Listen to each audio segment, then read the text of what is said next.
शाम की लड़ाई में अब तक 2,80,000 अफराद बेघर हो चुके हैं। अक़वाम मुत्तहिदा ने तादाद 15 लाख तक पहुँचने का खदशा जाहिर कर दिया।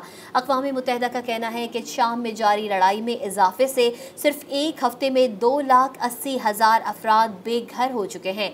अक़वाम मुत्तहिदा के वर्ल्ड फूड प्रोग्राम में हंगामी राबताकारी के सरबरा समीर अब्दुल जाबिर ने जनेवा में नामा निगारों को बताया कि ये तादाद 27 नवंबर से अब तक की है। इनमें वो लोग शामिल नहीं हैं जो हालिया कशीदगी के दौरान लबनान से हिजरत कर गए थे।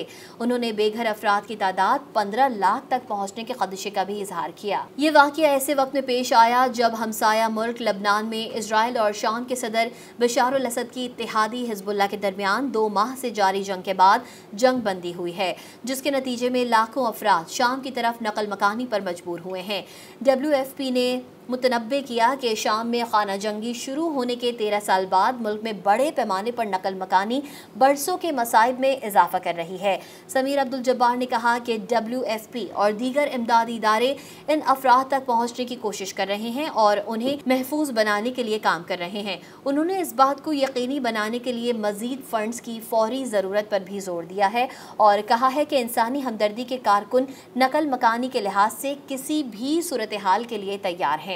उन्होंने मुतनब्बे किया कि अगर सूरत हाल मौजूदा रफ्तार से बदलती रही तो मजमूई तौर पर तकरीबन 15 लाख अफराद बेघर हो जाएंगे। मज़ीद न्यूज़ अपडेट्स और डिजिटल स्टोरीज के लिए सब्सक्राइब करें डॉन न्यूज़ पाकिस्तान।